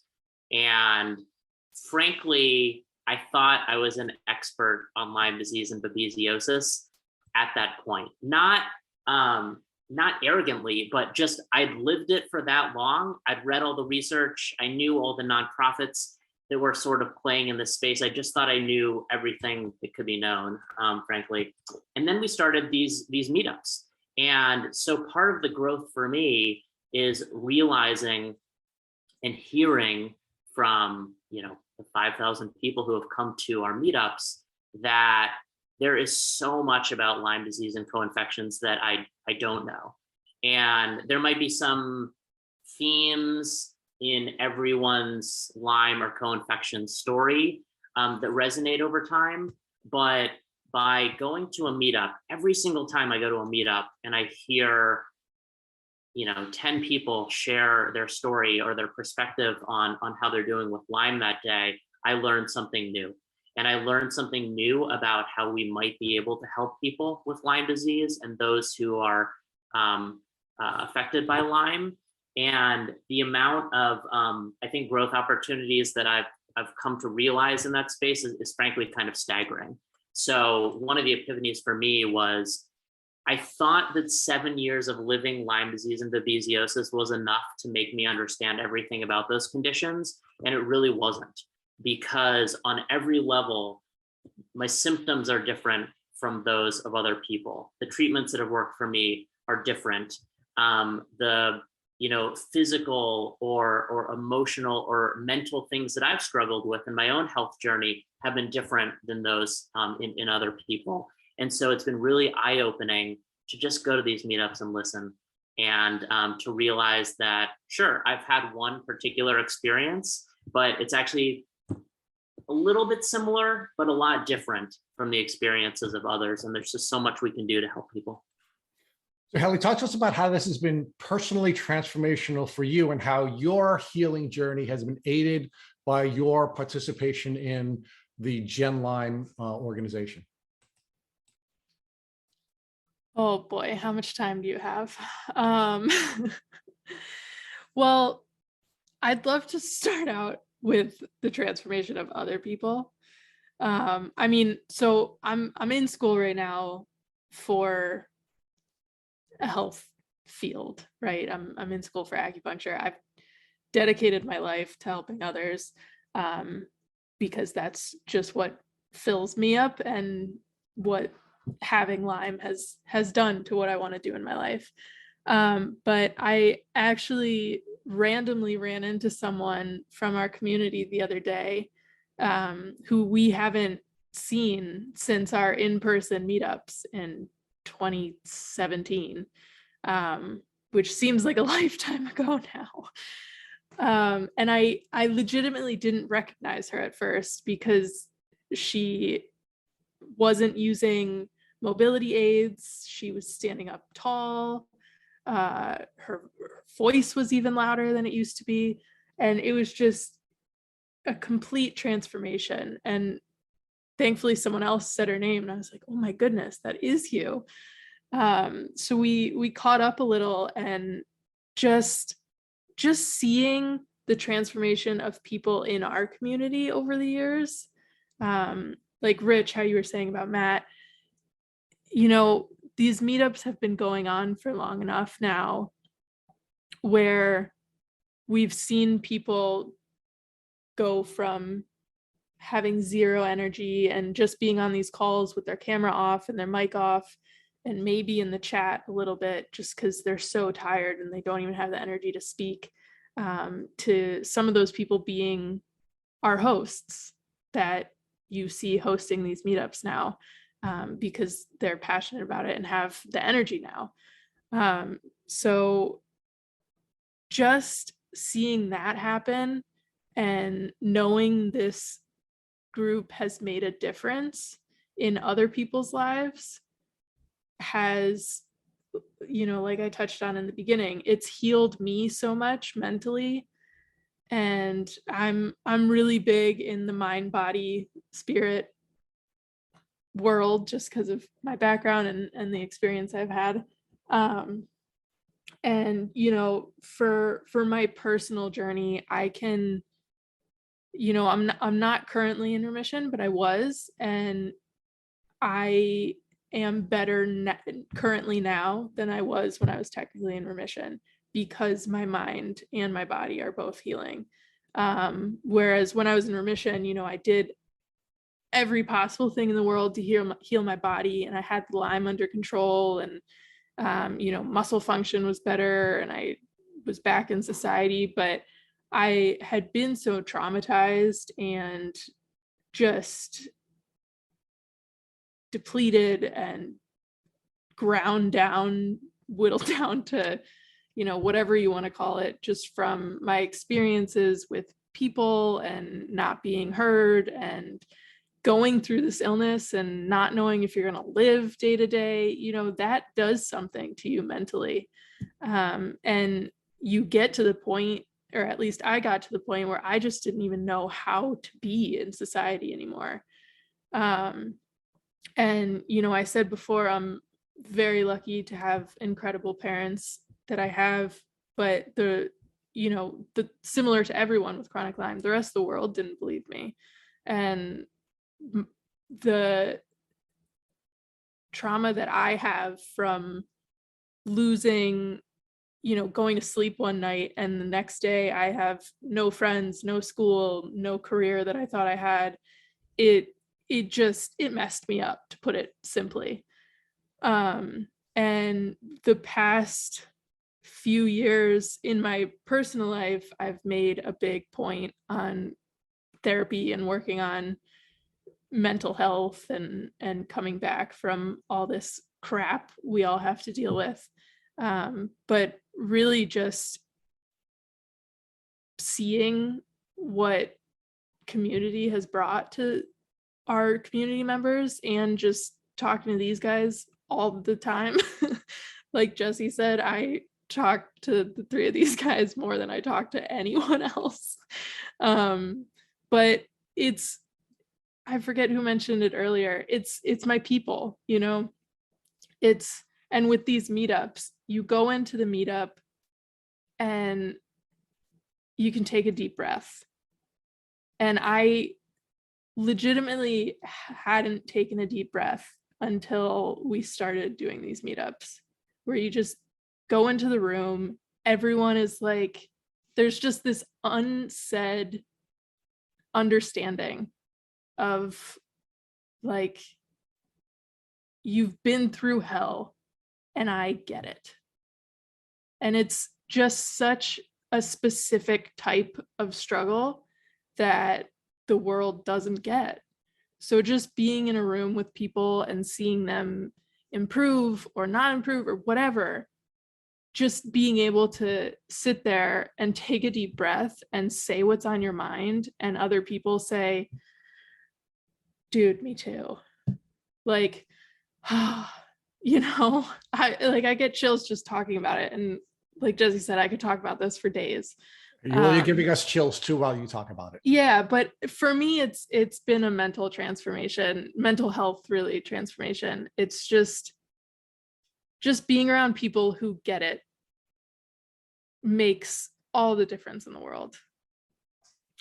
So Jesse, talk to us about your experience here at Generation Lyme and how it has been transformational for you personally. You used the word intentional a moment ago to discuss how you are designing everything that you're doing at Generation Lyme. And I really like that term, because one of the characteristics that we've identified about people who are successful or more successful in their healing journeys, I want to be careful not to use a judgmental word, Jennifer, I don't want you to slap me again.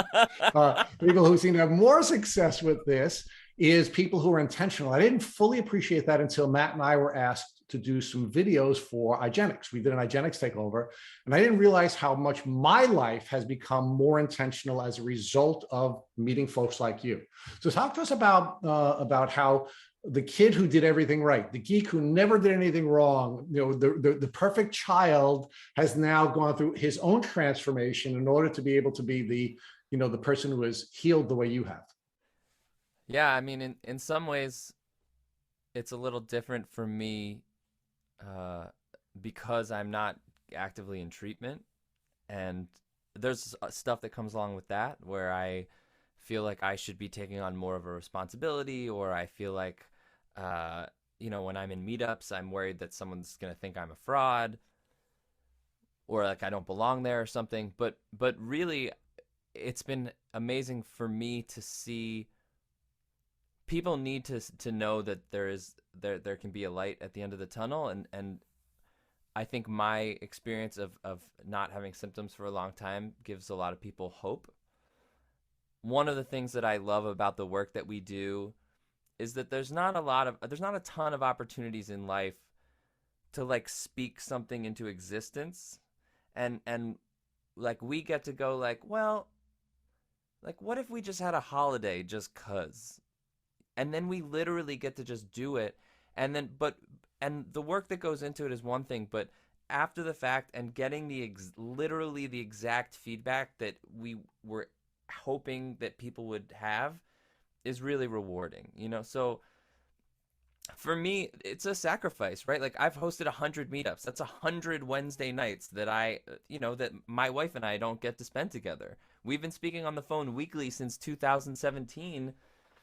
That's a big sacrifice to make your schedule work, and it's a testament to how much we care and how important that it is to us that we keep doing it. You know, even like a couple weeks ago, my wife was like, you still have stuff to talk about like every week, and I was like, yeah, yes, I do. And she's super supportive and loves this group, and for me,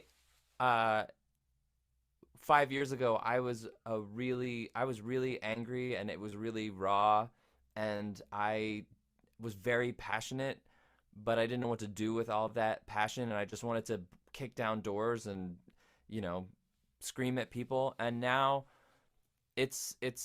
I'm so honored when I host, especially. I'm just so honored that people are willing to share and are willing to be so open with us. And even if I'm mostly just listening, I get so much out of hosting and being with these people. And there's like a sense of peace that I definitely didn't have 5 years ago. You know, I still get scared all the time that my symptoms are going to come back. And but when I speak to these guys or when I do these calls, yeah, I mean, I know how grateful I am to the people who saved me, and the fact that we get to do that for so many people is like, you know, I just think about that I just think about me in 2013 in bed 20 hours a day, staring at the ceiling. The way that I describe Lyme to people who ask about it is that it's a disease that takes everything about your life that brings you joy and takes it away from you. And so to be able to provide something to those people that are in that dark of a place is really special. And I'll just never forget what it felt like to desperately want to be better and desperately not want to be alone and all that stuff. So I think I just keep like honoring that version of myself, and it means something to me. It means something to all of us. So Jennifer, talk to us about how your participation in this organization has been personally transformational, not just to your health, but talk to us about how it has been transformational for you emotionally and spiritually. I am going to try to hold it together for this. I think it has been fundamentally transformational in almost every aspect of my life, actually, because jumping off of what Jesse said, I was completely hollowed out by the time I got to a meetup. And I'm someone who, as you alluded to earlier, was always singing, and that was something that I had stopped doing. I'd always prioritized working and doing something with myself and wanting to help people with time that I had. I wasn't doing anything. And relationships and everything had really fallen away, and my sense of self and all of that good stuff was gone. And I did not expect Generation Lyme to give that to me, but it did. And in large part it did that through acceptance, because this group accepted me as I was at the time. They accepted me on the team. They accepted contributions, change, and that enabled me to contribute, and contributing made me feel like I could heal, like I was healing. Helping makes me feel better. And I also learned more acceptance of myself, my situation, and other people through the experience. I got to learn from all of them. I think I've always thought that the other three people on my team on this call are better at describing their experience than I am at describing mine.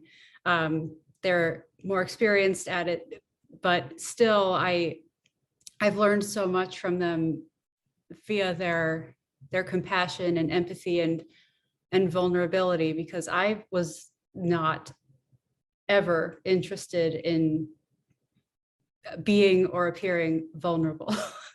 And through this group, it's been very clear in practice, not just in theory, that vulnerability is strength and not the other way around.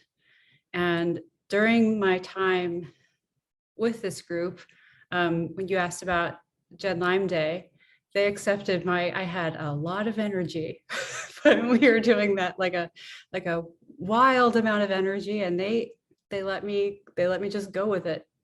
And we all worked together on these, and I just was like a mile a minute. And that was a really good moment for me. And during the time being with this group, I started not just working with Generation Lyme, but working elsewhere, building my own confidence and just like getting back into the world from being way too sick to do anything. And then not that long after Gen Lyme Day, in the fall of 2021, I had a major relapse, and they all witnessed it. When I had trouble, I had another neurological problem, and I had to the point where I had trouble functioning again and had trouble talking. And so we went from a major high level contribution to, we don't know if I can, what I can do, if I'm going to get better. And they accepted me then too. We accept everyone. So yeah. That's really beautiful. And the comfort that each of you know, I think you and Jesse both sort of touched on that although it's always going to be, you're always going to be anxious about your symptoms returning, knowing you have each other makes that anxiety more manageable because you're not going to have to go through this relapse alone. And I think that's really beautiful. And I think it's really moving. And I don't want to cry. So I'm going to ask my last question because I just want the four of you to know that Matt and I consider the four of you mentors. And it may sound weird coming from an old man, and I'm going to put my old man hat on in a minute, but we do consider the four of you mentors of ours, which is why we are so excited to do this podcast together. So I want to turn to Brooke for my first. I'm going to ask all four of you the same question, but it is going to be our final question. And now putting my old man hat on, and I am old enough to be each of your fathers. So I am going to put my old man, my dad hat on. During my early childhood, I watched the end of the civil rights movement, and I watched a whole segment of our community or our country come closer to having full citizenship during the early part of my childhood. And then I watched another generational challenge that we had with AIDS and people losing their lives in large part because they didn't have full citizenship. And I finally watched our generation come together, and another segment of our population finally came closer to having full citizenship in our country. I'm wondering now, you folks from Generation Lyme, and I think it's such a beautiful name because it is a crisis that we've never had before.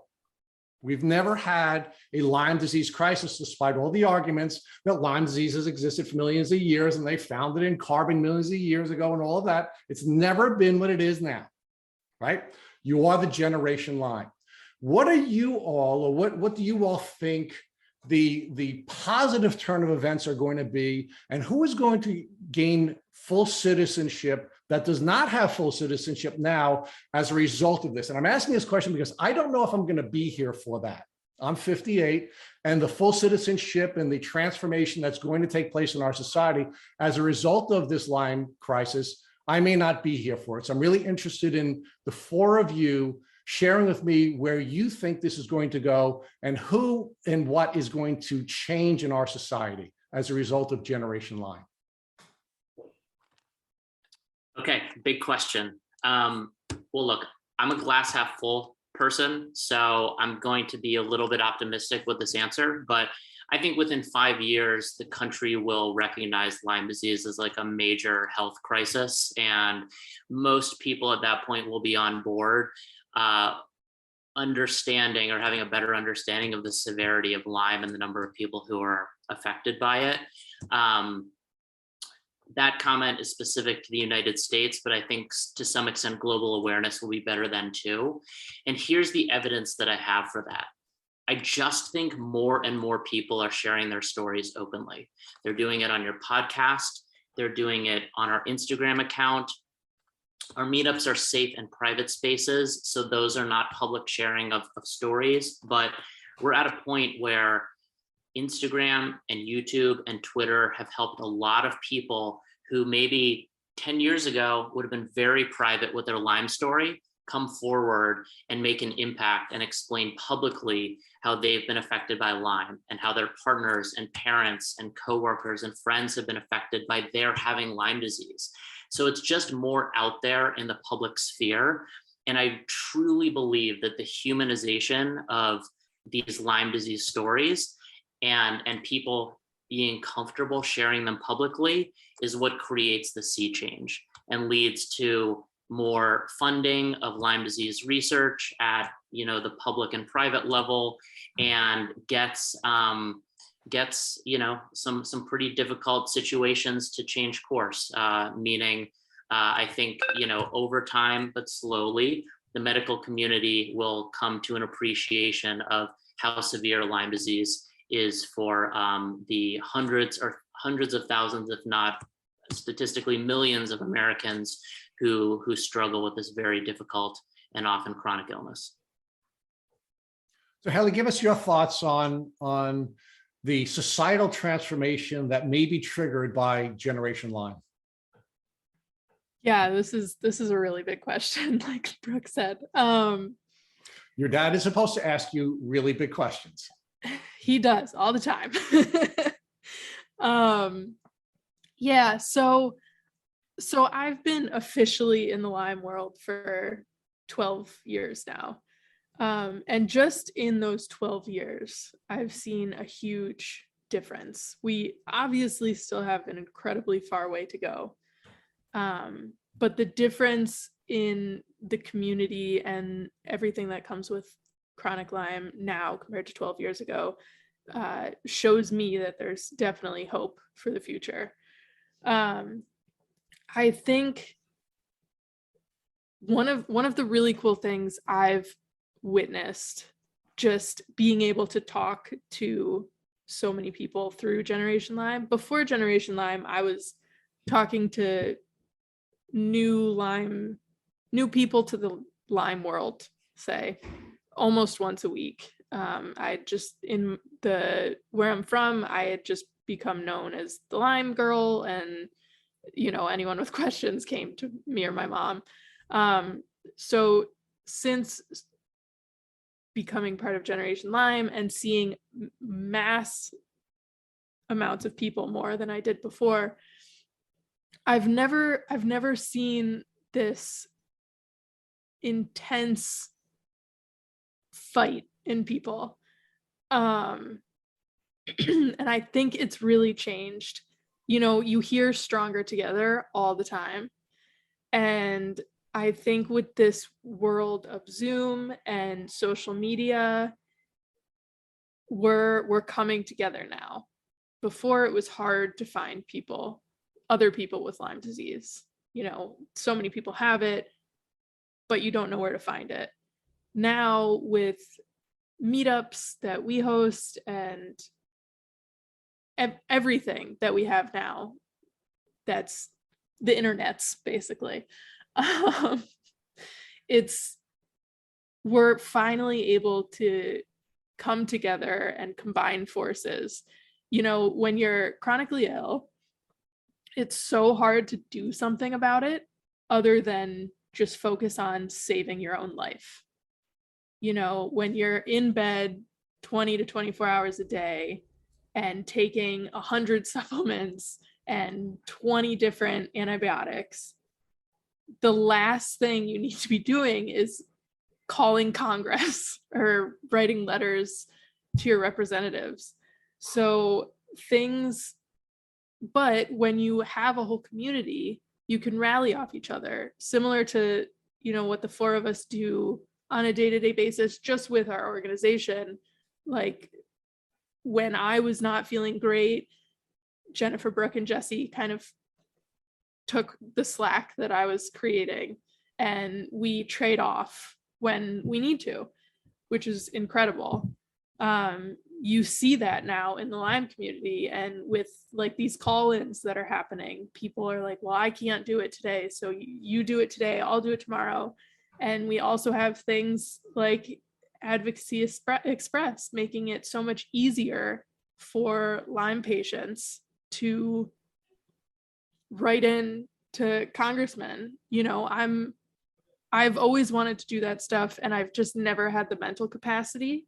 So something like that is perfect for me because I can do something about it now. So yeah, I just think with groups like Generation Lyme and all the groups you see forming now, it's just this stronger together movement. And I've never seen the amount of fight people with chronic Lyme have that they do now. People just want change, and they're not going to give up until they get it. And now we have huge groups coming together, knowing each other and just going for it, which is really, really cool to see. So, Jesse, as a young lawyer practicing in New York City, I had many of my clients die during the course of the time I was representing them from the AIDS virus. And I watched a community come together, and I watched that community not only do the work that needed to be done in order to be able to manage that disease, but then I saw a movement towards full citizenship. And it was really powerful to watch that over the course of my 35-year career. And I hope there is going to be a shorter journey from this Lyme challenge than that journey was. But you said earlier that the way we treat chronically ill people is a disgrace. Do you think, as this Lyme, as Generation Lyme begins to learn how to manage this disease, that's going to be a trigger to full citizenship for people who are chronically ill? Yeah, I love this question so much. I am not quite as optimistic as Brooke, which is just par for the course. I think a lot of things need to happen in order for there to be significant change. I think chronically ill people are treated as second-class citizens. I think your metaphor of full citizenship is a good one. I really believe that health is a human right, actually. And one of the things about the last couple of years in this country specifically that has been upsetting for me is we had a chance to do a reset in our country in a way that we haven't in a really long time. When you have health insurance mostly tied to employment and people are getting fired because of a pandemic and also getting sick, and we just are trying as quickly as possible to get back to the way that it was prior to COVID, not actually take care of people, I think is terrible. I think everyone should have healthcare, but it also, part of it is like not financially bankrupting people, but also like it's one of the biggest things is doctors, right? Like 10 years ago when I got sick, one of my best friends, his wife was graduating from NYU med school. Lyme disease was one slide in the infectious disease unit. And it was 2 weeks of antibiotics, bullseye rash, and you're good to go, right? It was a nothing. Doctors play a big role in this because it's one thing to have one person who comes in with a bunch of weird symptoms and you don't have any idea what's going on with them. So you go, you're probably fine. When you have hundreds of thousands of people who are all dealing with that, the arrogance of the medical community to say to all of these people, there's nothing wrong with you. Like the arrogance to think like, well, it can't be Lyme disease because we know all there is to know about Lyme disease and that it doesn't fit with what you're saying has so many people have suffered because of that. So many people have been misdiagnosed or have been told that they're totally fine and sent away. If we could just shorten the amount of time it takes from people between when people start feeling sick to getting a Lyme diagnosis, if we could just shorten that to one doctor's appointment, so many people's lives would be better. So I think it's going to take a little while before all of these people are starting to get more aware of it. Like I like to joke that, I got Lyme before it was cool. Now it's a lot cooler. You have like, Justin Bieber and all these other famous people talking about it. But it's going to take a combination of things where we need these people who know how bad this problem is to become doctors and start diagnosing people. We need the government to get on board with how serious this illness is. Part of the reason why the AIDS crisis was so bad was capitalism, right? Like I remember I went to see Dallas Buyers Club, that movie with Matthew McConaughey that everyone loved. That is an Oscar-winning movie about how the FDA had a drug that they knew worked and didn't provide it because they wouldn't make enough money with it. So then Matthew McConaughey's character had to do a bunch of weird stuff. And everyone loved that movie, except that wasn't that long ago. And like, we don't think that stuff is still happening now, that the system is corrupt and that there's all these people who have made careers out of saying that Lyme isn't a big deal. Like, come on. That's crazy to me. So we need doctors to get on board with how serious and how prevalent this is. We need the government to, globally, we need them to understand how much money needs to be behind this. And we also need people to not have to pay out of pocket for their treatment. The fact that we have people going bankrupt for treating their healthcare in the richest country in the world doesn't make any sense to me. So I think that it's definitely getting better. I think just between now and 10 years ago when I got sick, there's way more awareness and there's way more resources, and there will be 10 years from today. When is it going to be that people who are chronically ill are fully autonomous in society and seen as functioning members of society and can contribute even if they can't work 40 hours a week? Like, we decided in America that in order to have value, you need to work a certain number of hours and make a certain amount of money. And if you can't do that, you're kind of like forgotten and written off. And we've met thousands of incredible people that want to contribute and they can't. And mostly they're being swept aside. And oh, it's so upsetting. It's so upsetting. So I really appreciate this question, and I'm really excited for that time. I'm really excited when people who are sick are seen as equal to everybody else. It was really hard for me, and I'm a straight white dude, right? Like, I have every possible advantage you can have, and nobody believed me anyway. So for minorities, for people of color, for women, it's infinitely harder than what I went through, and I don't even know if I can imagine how hard that is because of how difficult my experience was. So I think we're moving in a positive direction. I don't think it'll be because of Generation Lyme. I think we'll be a part of it, and we're going to need a lot of help, obviously. And I'm excited to be a part of that. I hope that it happens in your lifetime. I hope it happens soon. But it's a great question for sure. So Jennifer, like Jesse, I pray that it does happen in my lifetime. Even as old as I am, I'd love to see what you four brilliant young people and the rest of the people in your generation are going to be able to accomplish out of this.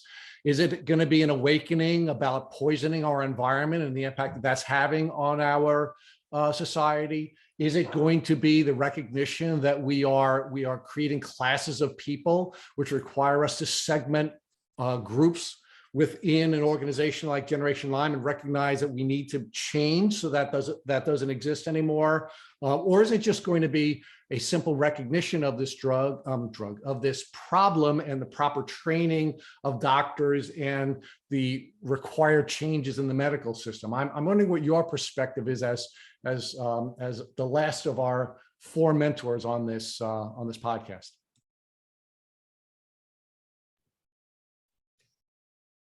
Well, I think it would be great for us to do all of the big picture work that you listed about the large scale changes that aren't doing our society any favors. But what I believe will be the real thing to make the difference is really focused on the particular issue of Lyme disease. Because if we have the history of the human race to look back to, it's never been like, oh, we're treating the environment poorly, let's make a widespread adjustment. It's always subject-based. Even when you talk about treating people poorly, you would think that if we as a species figured it out one time that we're othering people and that's wrong, we would be over it. But instead it goes group by group. So that is kind of unfortunate, but in my practical response is I think this is going to end up being a Lyme disease issue, tick-borne illness issue, or and possibly tacked on to just a stealth infection or chronic infection thing that may be boosted by, no pun intended, by our new knowledge about long haul COVID, unfortunately. But that being said, I think that we're all every single thing is contributing in making strides. So what Generation Lyme does, to Jesse's point, I don't think that Generation Lyme, our group, is going to be the specific thing that makes the change alone. But that's a really important point to make, and it's not a bad thing. We have intended to be here to do very specific things and to do them well. So we are here to amplify and support. We're here to support people. When people are doing the work that they're doing, whether that's being a patient, staying alive, or being an advocate. We're here to support and amplify their stories. But amplification of stories and providing a supportive network is hugely important when you're trying to achieve change. We're also here to support this cause. So coalition building which is hugely important to getting any of this done, which we've all in one way or another expressed we want to do. We're here to be a part of that. And so I definitely believe, as we've talked about elsewhere, that we will achieve this change through coalition building, through removing any egos or trying to be the one to do it, and joining up, because only by doing that will we reflect our numbers properly. And when we are able to reflect our numbers properly, it will be overwhelming. Because unfortunately, as this problem continues, as that persists, our numbers grow exponentially. And that's really hard to ignore. If it's not hard to ignore now, it will become harder to ignore. And so what we need to do is facilitate that in an advocacy sense and education. Those are really important. Obviously, through, I think that Tick Jedi will be important if we can educate children, even if it's another generation ahead. Children will grow up knowing that ticks are dangerous and what they can cause. And those children will not only be able to protect themselves and their families, but will grow up to be doctors who understand the problem. And we can stop this problem before it starts. It's just ahead of time. It's kind of ahead into the future. So what we can do now is continue to build our relationships of advocates, of patients, of groups, and merge our efforts as much as possible to share and amplify each other's stories and reflect the reality of what's going on. It does and will continue to affect the doctors who may not get it right now, legislators who have not listened in the past, because in high enough numbers, they have to care because they want to keep their jobs. And it's very daunting, but it can be done. And I know that because it's been done with a lot of other things. So in the meantime, we are here as Generation Lyme, the group, to support everybody in this broad scale Generation Lyme to talk and just to be here for whatever people need. So the core four of Generation Lyme, Matt and I want to thank each of you for joining us on the Tick Bootcamp podcast. And we want to thank you for the brilliant work that you're doing on behalf of this community. And I do want to share with our listeners that if you want to listen to a long form podcast where we've interviewed Brooke, Stoddard, and Jennifer Hoffmann separately, please listen to those episodes in the history of our podcast. And please know we will, in the very near future, have Jesse Ruben, who's been hard to track down, but we have Jesse scheduled. And finally, we are also going to do a long form podcast on Haley and with Haley, and we're going to make sure that their stories are available to you in a long form format. So thank you all for the brilliant work that you're all doing. Thank you for having us. This was fun. Thank you guys. Thank you so much. You do amazing work, and this was really great. Thank you for listening to the Tick Bootcamp interview with our guest, the core four of Generation Lyme. To our listeners, we have a call to action. If you'd like to learn more about Generation Lyme, please visit their Instagram page at generation_Lyme. Second, if you enjoyed this episode of the Tick Bootcamp podcast, please share it to your friends by using the social media buttons you see at the bottom of our post. Third, we here at Tick Bootcamp have created a Tick Bite Blueprint that has been inspired by information that has been provided to us by guests on this podcast. We urge you to visit our website at tickbootcamp.com to view our blueprint. Please note we would appreciate any input or any improvements you would like to share with us. Fourth, don't forget to subscribe to this podcast on Apple Podcasts, Google Podcasts, or Spotify to get your automatic episode updates of our Tick Bootcamp podcast. And finally, we thank you, our community, for your comments on our past podcast episodes. Please take a minute to leave us an honest review on iTunes, on Instagram, or on our website. We make it a point to read every single one of the reviews you share with us. Thank you, as always, for listening.